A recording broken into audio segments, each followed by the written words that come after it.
میں آپ کو بہت مزے کی کہانی سناؤں گی جس کہانی کا نام ہے دوست وہ جو مصیبت میں کام آئے۔ ایک دفعہ کا ذکر ہے کہ ایک گاؤں میں دو دوست رہتے تھے۔ ان میں ایک کا نام بلال تھا اور دوسرے کا نام فاروق تھا۔ یہ دونوں بہت گہرے دوست تھے۔ وقت گزرنے کے ساتھ ساتھ ان کی دوستی مزید گہری ہوتی گئی۔ ایک دن انہوں نے شہر جا کر کام تلاش کرنے کا فیصلہ کیا۔ کچھ دن گزرنے کے بعد یہ دونوں شہر کے لیے روانہ ہو گئے۔ اپنے گاؤں کو چھوڑنے سے پہلے انہوں نے ہر مصیبت میں ایک دوسرے کے ساتھ کھڑے ہونے کا وعدہ کیا۔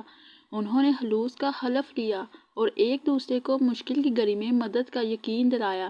شہر تک جانے کے لیے انہیں ایک جنگل سے گزرنا تھا۔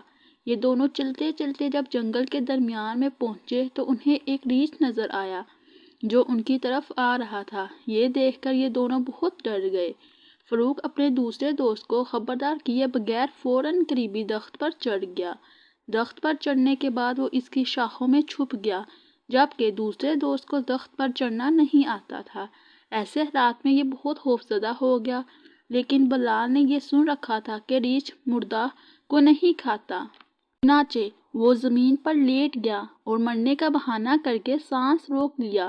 اسی دوران ریچھ اس کے پاس آیا اور اسے سونگھنے لگا۔ بلال کو مردہ سمجھ کر ریچھ اسے نقصان پہنچائے بغیر وہاں سے چلا گیا۔ اب فاروق درخت سے نیچے آیا اور اپنے اس دوست کے لیے ہمدردی کا اظہار کرنے لگا اور مگرمچھ کے آنسو بہانے لگا۔ بلال کچھ بولے بغیر اپنے راستے پر چل پڑا۔ جب بلال جانے لگا تو فاروق نے کہا کہ کیا تو مجھے بتا سکتے ہو کہ ریچھ نے تمہارے کان میں کیا کہا تھا؟ جب بلال نے یہ سنا تو وہ غصے سے کہنے لگا کہ ریچھ نے مجھے ایک اہم نصیحت کی کہ ہم کبھی بھی خود غرض دوست پر بھروسہ نہیں کرنا چاہیے۔ یہ سن کر فاروق بہت شرمندہ ہو گیا اور بلال وہاں سے چلا گیا۔ اصل میں یہ بلال کا سچا دوست نہیں تھا۔ تو بچوں، اس کہانی سے جو سبق ملتا ہے وہ یہ ہے کہ دوست وہ ہے جو مصیبت میں کام آتا ہے۔